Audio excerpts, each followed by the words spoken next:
Delete all photos of us from social media. I don't want my ex to know I've moved on, she demanded. I replied, whatever you want. Then I found out she was still dating him. So I sent him the photos and disappeared. The next day, she called me furious after he threw her out. I said I didn't post anything and hung up. Hey viewers, before we move on to the video, please make sure to subscribe to the channel and hit the like button if you want to see more stories like this. Thanks. They say love is blind, but I think that's a cop-out. Love isn't blind. It just teaches you to look the other way. It convinces you that the red flags are just quirks, that the secrecy is just privacy, and that the gut feeling screaming at you to run is just your own insecurity acting up. I ignored every alarm bell Qley rang for 3 months. I ignored the phone that was always face down on the table. I ignored the fact that I'd never met a single one of her friends. I ignored the way she'd flinch if I posted a story of us on Instagram, begging me to take it down before anyone saw it. She told me it was for my protection. She told me her ex-boyfriend, Jason, was dangerous. He's obsessive, Ryan, she'd whisper, looking at me with those wide, terrified doe eyes that made me want to burn the world down to keep her safe. If he finds out I'm happy, if he sees I've moved on, I don't know what he'd do. He's crazy. He hacks my accounts. He stalks my friends. Please, just keep us between us for a little while longer. And like an idiot, I bought it. I felt like her protector. I thought I was being the good guy by respecting her trauma. I wasn't the protector. I was the placeholder. We had been dating for about 12 weeks. That intense, heavy, honeymoon phase, timeline where you spend every waking moment together. It was fast, sure. She practically lived at my apartment from the second week. Her toothbrush was in my bathroom. Her oversized hoodies were in my closet, and we had planned a road trip for the summer. It felt real. It felt like the start of something permanent. But the crack in the foundation appeared on a Tuesday evening, seemingly out of nowhere. We were sitting on my couch, watching a movie. I had my arm around her, and she was scrolling through her phone. I wasn't looking at her screen. I'm not that guy, but I felt her body tense up. She went rigid. She typed something furiously, then deleted it. Typed again. Then she locked the phone, threw it face down on the cushion, and stood up. I need a drink, she said. Her voice was tight, high-pitched. Everything okay? I asked, pausing the movie. Fine. Just work stress. She went to the kitchen and poured a glass of wine with shaking hands. I watched her from the living room. She wasn't just stressed, she was terrified. She kept glancing at the front door like the SWAT team was about to breach it. Qley, I said, standing up. Talk to me. What's going on? She took a long sip of wine, her eyes darting around the room before finally landing on me. She looked desperate. It's Jason, the ex, the stalker, the boogeyman. What did he do? I asked, my voice dropping an octave. Did he contact you? He's back, she said. He was working up north on the rigs, but he's back in town. He just texted my sister. He's asking about me. He's asking if I'm seeing anyone. So let him ask, I said, walking over to her. You're with me. If he has a problem with that, he can deal with me. No, she practically shrieked it. She put her hands on my chest, pushing me back slightly. You don't understand, Ryan. You don't know him. He's violent. He's unstable. If he sees us, if he sees proof, he'll come here. He'll slash your tires. He'll call your job. He'll ruin everything. I frowned. Let him try? I'm not scared of some jealous ex-boyfriend, Qley. I am, she cried. Tears were actually forming in her eyes now. I can't deal with the drama right now, Ryan. I just need him to calm down. I need him to think I'm still single and miserable so he leaves me alone. Once he sees I'm boring, he'll move on. He always does. She took a breath, wiping her eyes. Then she dropped the bomb. I need you to delete the photos. I blinked. What? The photos of us, she said, speaking faster now. The ones on your Facebook. The hiking trip album. The profile picture of us at the bistro. You have to delete them. All of them. I felt a cold prickle on the back of my neck. Qley, we've been dating for 3 months. Those are my memories too. I'm not erasing 3 months of my life because your ex is a psycho. Please, Ryan, she begged, grabbing my hands. It's not forever. Just for a few weeks until he leaves town again or loses interest. I don't want him to know I've moved on yet. It's for safety. Please, if you love me, you'll do this. I looked at her. She was trembling. If I said no, I was the asshole putting her in danger. If I said yes, I was erasing myself from existence. You want me to delete everything? I repeated slowly. Right now? Yes, right now. Before he finds your profile. Please. I looked at her phone, still face down on the couch. Then I looked at her. Okay, I said. My voice was calm, but inside, something had shifted. The warmth I usually felt for her was rapidly cooling into something gray and suspicious. Whatever you want. I pulled out my phone. I opened Facebook. I navigated to the Us album. Watch, I said. She hovered over my shoulder, watching the screen like a hawk. I hit the 3 dots. Delete album. Confirm. Gone. I went to my profile picture. A shot of her kissing my cheek on a pier. Delete. I went to Instagram. The few posts she had allowed me to keep up. Archived. Deleted. Are they all gone? She asked, her voice shaking. Check for yourself, I said, handing her my phone. She scrolled through my profile for a solid minute. She checked my tagged photos. She checked my timeline. She was thorough. Too thorough. Okay, she exhaled, handing the phone back. Her entire demeanor changed instantly. The panic evaporated, replaced by a wash of visible relief. Thank you. You're amazing. I'm sorry to ask, I need to feel safe.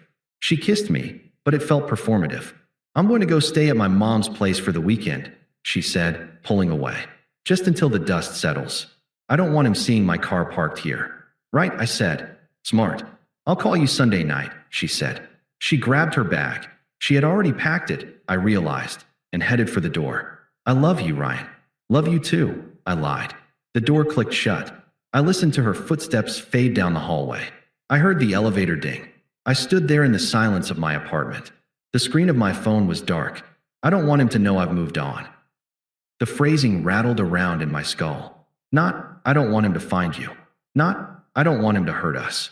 But I don't want him to know. I unlocked my phone. I didn't go to Instagram. I went to the Photos app. Then I went to the recently deleted folder. Because I'm not a complete moron, and I know how technology works. I recovered everything. The hiking photos. The dinner dates. The selfies in bed. The video of her singing in my car. Then, I did the one thing she had successfully distracted me from doing for 3 months. I stopped searching for Jason based on the vague descriptions she gave me, and I started searching based on the digital crumbs she had dropped. She said he was working up north on the rigs. She said his last name was Miller. I went to Facebook. I typed in Jason Miller. Nothing. Too common. I tried Jason Miller plus her hometown. A few hits. I clicked the third one. The profile wasn't locked.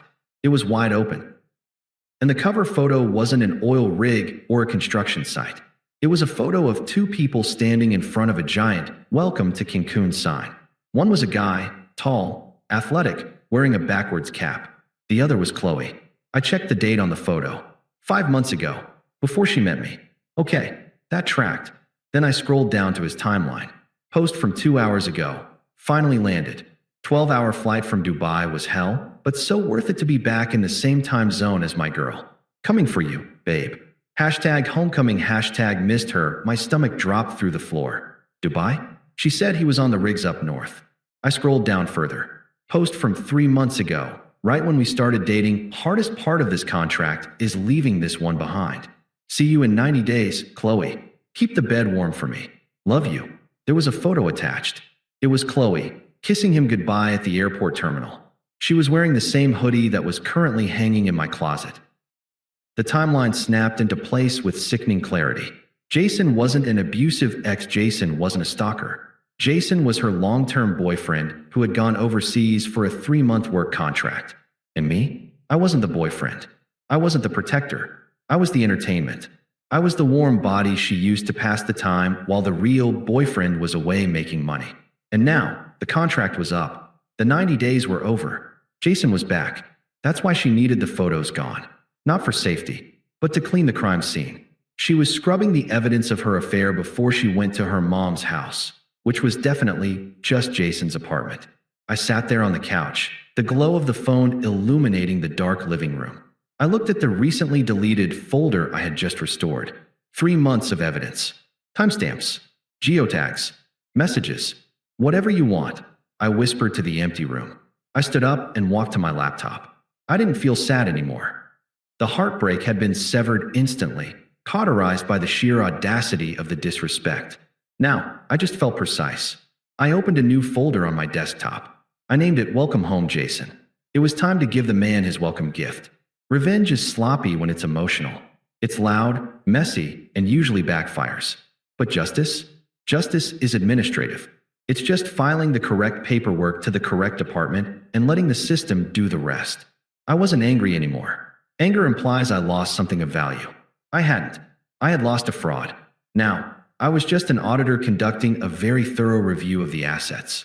I spent the next hour curating the Welcome Home Jason folder. I didn't just dump everything in there. I wanted a narrative arc. I wanted Jason to see the story clearly. I started with the dates. Exhibit A screenshot of Jason's Facebook post from November 12th. Missing my girls so much today. 60 days left. Exhibit B, a live photo from my camera roll, dated November 12th. It was a video of Qley dancing in my kitchen, wearing nothing but one of my t-shirts, holding a spatula like a microphone. The audio was clear as day. I'm so glad I met you, Ryan. You make me forget about everything else. The contrast was brutal. I kept digging. I found a photo of her wearing a silver locket. In my gallery, she was wearing it while lying on my chest. I cross-referenced Jason's timeline. Sure enough, a photo from October. Sent this to her for her birthday. Hope she likes it. She was wearing the gift he bought her while sleeping in the bed of the guy she was cheating on him with. That's a special kind of cold. I compiled it all. Screenshots of text threads where she told me she loved me. Geotagged photos of our weekend getaway to the cabin. Dates that overlapped with times she told Jason she was sick in bed with the flu and couldn't FaceTime. It was 47 files. 47 bullets in the chamber.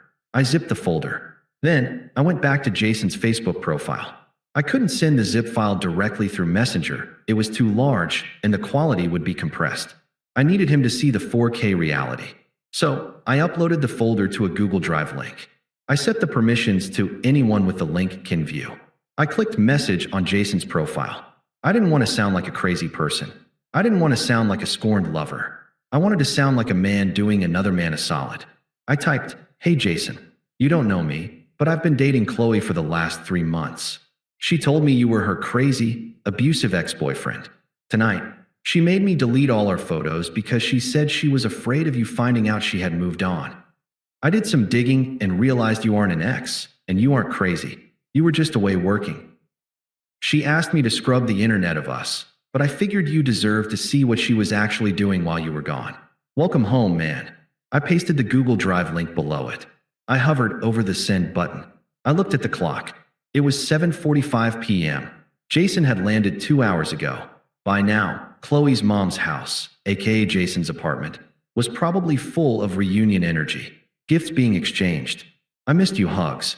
Maybe they were ordering takeout. She was probably feeling so safe right now. She thought she had successfully erased me. She thought she had pulled off the perfect heist. I clicked send. The little checkmark appeared. Sent. I closed the laptop. I didn't pack a bag. I didn't leave the apartment. I simply walked over to the closet, took her 3 hoodies, her toothbrush from the bathroom, and her face creams, and I put them into a single black trash bag. I tied it shut and set it by the front door. Then I sat down, poured myself a glass of the wine she had opened earlier, and I waited. I blocked her on Instagram. I blocked her on Facebook. But I left my phone number unblocked. I needed to hear the impact. 1 hour passed. Then 2. I started to wonder if he had seen it. Maybe it went to his message requests folder. Maybe he was too busy with her to check his phone. At 10:42 p.m., my phone lit up. It wasn't a text. It was a call. Caller ID, Qley. I took a sip of wine. I let it ring 3 times. I wanted her to sit in that panic for a few extra seconds. On the 4th ring, I answered. "Hello. You ruined my life." The scream was so loud I had to pull the phone away from my ear.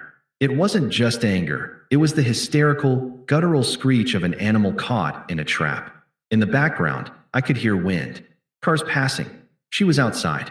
"Calm down, Qley," I said, keeping my voice deadpan. "What's the problem?" "You know what the problem is, you psychopath," she screamed. I could hear she was crying. Ugly, gasping sobs. Jason threw me out. He threw me out on the street. He locked the door. "He has all my stuff." "Sounds like a rough night," I said. "Why did you do that?" she shrieked. "You promised. You looked me in the eye and promised you would delete the photos. You said, whatever you want. I trusted you, and I kept my word. I said. Check my Facebook. Check my Instagram. Is there a single photo of us left? You sent them to him. You didn't ask me not to send them to him. I replied, leaning back on the couch. You asked me to delete them from social media so he wouldn't know you moved on.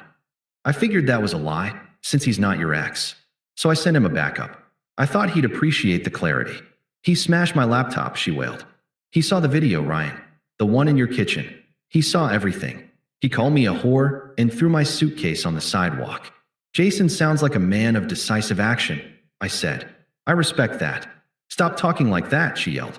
Stop acting like you don't care. You loved me this morning. How could you do this to me? I'm on the street, Ryan. It's freezing. I have nowhere to go.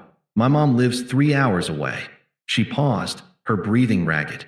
I could hear the gears turning in her head. The manipulation tactic was shifting. She was pivoting from anger to pity. Ryan, her voice softened, breaking into a sob. Please. I was scared. I was confused. I didn't know how to tell you, but I was going to leave him. I really was.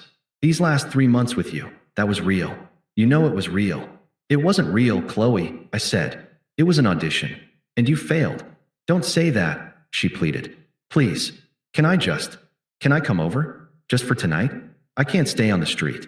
Please, Ryan. If you ever cared about me at all, don't leave me out here. I looked at the black trash bag by my door. You can't come up, I said. Ryan, please. But, I added, I have some things of yours. Hoodies. Toothbrush. I'm going to put the bag in the lobby. The doorman knows you're coming to get it. He also knows not to let you up the elevator. You can't be serious, she whispered. You're just going to discard me like this? I'm not discarding you, Qley, I said. I'm just deleting you. Like you asked, I will ruin you. The anger snapped back instantly. I will tell everyone you abused me. I will tell everyone you hacked my phone. Go ahead, I said. But remember, I still have the Google Drive link. And I have the emails of everyone in your office. And your mom. And your sister. So if I hear even a whisper of a lie, I hit send all. Do we understand each other? Silence. Just the sound of wind blowing into her phone microphone. Do we? I pressed. Go to hell, she spat. Already been there, I said. It was dating you. I hung up. I stared at the phone for a second, then blocked her number. I walked to the door, picked up the trash bag, and took the elevator down to the lobby. I handed the bag to the night shift concierge, a guy named Marcus who I tipped well at Christmas. If a girl named Qley comes by, I said, give her this. And Marcus? If she tries to get up to my floor, call the cops. You got it, Mr. Reynolds, Marcus said, taking the bag. He looked at me, then at the bag. Trouble. Not anymore, I said. I went back upstairs. I sat on my couch. My apartment was quiet. It was clean. It was empty. For the first time in 3 months, I felt completely at peace. The silence that follows a hurricane is the most expensive thing in the world. It costs you everything to get it, but once you have it, you realize it's worth every penny. 3 months passed. I didn't hear from Qley directly. The block button works wonders for your mental health. But we live in a digital age. Nobody ever truly disappears unless they want to. And Qley was the type who needed to be seen to exist. Through the grapevine of the few mutual acquaintances we shared, people I had met maybe twice while we were dating, I got the highlights of her downfall. It was a slow-motion car crash. Jason hadn't just dumped her. He had evicted her from her social circle. The guys on the rigs, the hometown friends, the families, they all saw the evidence. When you have 4K video proof of betrayal, there are no two sides to the story. She was radioactive. She tried to spin it, of course. She posted vague, sad quotes on her Instagram stories about toxic men and invading privacy. She tried to paint me as a hacker and Jason as a tyrant. But nobody bought it. The silence from her usual hype squad was deafening. As for me, I got a promotion at work. I started lifting heavy again. I slept 8 hours a night. I realized that the anxiety I had felt during those 3 months with her wasn't passion. It was my subconscious screaming at me that I was sleeping next to a liar. I thought I would never see her again. I hoped I wouldn't. But this is a small city, and karma has a sense of humor. It was a Tuesday afternoon, ironically similar to the day she imploded our relationship. I was sitting in a coffee shop downtown, laptop open, finishing up some work. I looked up to grab my Americano, and there she was. She was standing at the counter, ordering. She looked diminished. The Qley I dated was always polished. Hair perfect, makeup flawless, designer clothes that I now realize Jason probably paid for. This Qley looked tired. Her roots were grown out. She was wearing a hoodie that looked 2 sizes too big, and not in a cute, oversized way, in a laundry day way. I looked back down at my screen, intending to just ignore her. The ghost protocol. But she turned around, coffee in hand, and scanned the room for a seat. Her eyes swept over me, moved past, then snapped back. She froze. I didn't move. I just looked at her over the rim of my cup. For a second, I thought she would run. Instead, her shoulders squared. That familiar look of entitlement, the one she used when she demanded I delete the photos, crept back onto her face. She walked over to my table. "Ryan," she said. Her voice was brittle. "Qley," I replied. I didn't close my laptop. I didn't offer her a seat. "You look happy," she said, the words dripping with a mixture of sarcasm and genuine hurt. "I am," I said simply. She stood there, awkwardly holding her paper cup. People were starting to glance over. She noticed the audience and lowered her voice, leaning in. "Do you have any idea what you did to me?" she hissed. I sighed. "Qley, we aren't doing this." "No, we are doing this," she snapped. "You destroyed my life. I had to move back in with my parents. I lost my friends. Jason won't even speak to me to let me get the rest of my winter clothes. You took a sledgehammer to my entire existence because of what? Petty jealousy." I set my coffee down slowly. "Petty jealousy?" I repeated. "You used me as a placeholder for 3 months. You lied to my face every single day. You tried to make me an accomplice in gaslighting your actual boyfriend.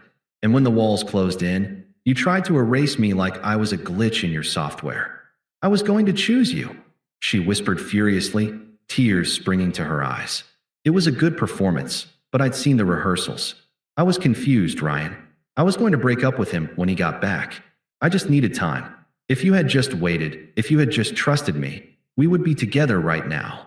I looked at her, really looked at her, and realized I felt absolutely nothing. No anger, no longing, no vindication, just boredom. "That's the thing, Qley," I said, my voice calm and level. "I don't want to be with someone who needs to choose me. I don't want to be an option. And frankly, looking at you now, I don't even know what I was fighting for." Her face went slack. The insult landed. "You're an asshole," she muttered. "Maybe," I shrugged. "But I'm an asshole with a clean conscience and a peaceful life. You're just tired." She opened her mouth to argue, to scream, to make a scene, but she stopped. She looked around the cafe. She saw a couple in the corner, holding hands. She saw me, sitting there in a nice button-down shirt, working on a career I loved, completely unbothered by her presence. She realized, in that moment, that she couldn't touch me. She had no leverage. She had no hold. She was just a stranger who owed me 3 months of my time. "I hope it was worth it," she said, her voice trembling, losing its fight. "Sending those photos. I hope it felt good." I thought about the Welcome Home Jason folder. I thought about the text I had received from a number I didn't know 3 days after the breakup. It was just a screenshot of a whiskey bottle and 2 words. "Thanks, bro." It didn't feel good or bad, Qley, I said. It just felt fair. I turned my attention back to my laptop screen. "Goodbye." She stood there for another 5 seconds, waiting for me to look up again, waiting for me to crack, waiting for the "I still miss you" that was never coming. When I started typing, ignoring her completely, she finally turned and walked away. I didn't watch her leave. I finished my work. I drank my coffee. And when I walked out of the shop into the crisp afternoon air, I didn't check over my shoulder. I didn't wonder where she was going or who she was texting. I took a deep breath. She had asked me to delete the photos so her ex wouldn't know she had moved on. In the end, I did exactly what she asked. I deleted the photos. I deleted the texts. I deleted the drama. And most importantly, I finally, truly moved on. Thanks for watching. Make sure to subscribe to the channel and hit the like button. What do you think about this story? Share it in the comments.